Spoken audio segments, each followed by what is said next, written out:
Bonjour. Alors nous allons continuer notre histoire de Cendrillon.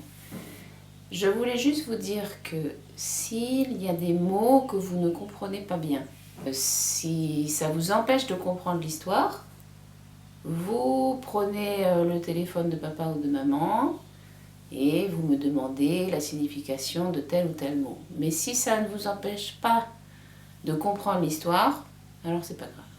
Et je continue, épisode numéro 2. Sa marraine, qui la vit tout en pleurs, lui demanda ce qu'elle avait. Je voudrais bien. Elle pleurait si fort qu'elle ne put achever. Sa marraine, qui était fée, lui dit: Tu voudrais bien aller au bal, n'est-ce pas? Hélas, oui, dit Cendrillon en soupirant. Eh bien, seras-tu bonne fille, dit sa marraine. Je t'y ferai aller. Elle l'amena dans sa chambre et lui dit: Va dans le jardin et apporte-moi une citrouille. Cendrillon alla aussitôt cueillir la plus belle qu'elle put trouver et l'apporta à sa marraine, ne pouvant deviner comment cette citrouille la pourrait faire aller au bal. Sa marraine la creusa et, n'ayant laissé que l'écorce, la frappa de sa baguette. Et la citrouille fut aussitôt changée en un beau carrosse tout doré. Ensuite, elle alla regarder dans la souricière où elle trouva 6 souris toutes en vie.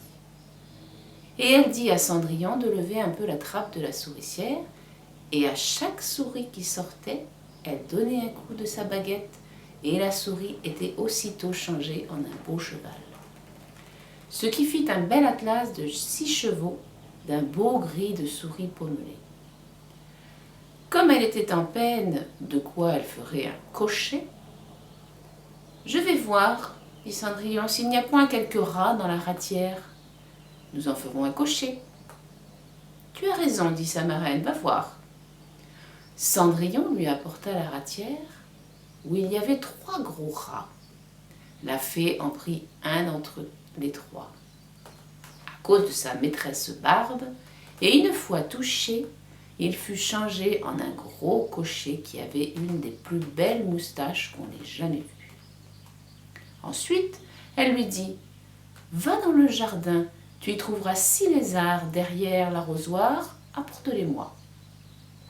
Cendrillon ne les eut pas plutôt apportés que la marraine les changea en 6 laquais, qui montèrent aussitôt derrière le carrosse avec leurs habits chamarrés et qui s'y tinrent attachés comme s'ils n'eussent fait autre chose toute leur vie. La fée dit alors à Cendrillon: Eh bien voilà, de quoi aller au bal, n'es-tu pas bien aise? Oui, mais est-ce que j'irai comme cela avec mes vilains habits?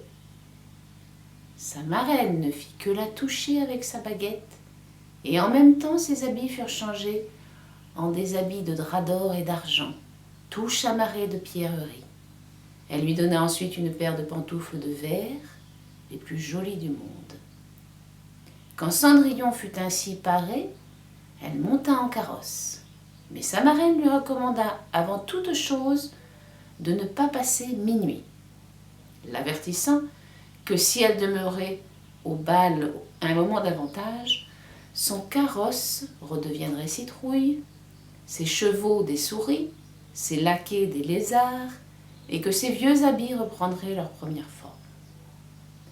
Elle promit à sa marraine qu'elle ne manquerait pas de sortir du bal avant minuit. Elle partit, ne se sentant pas de joie.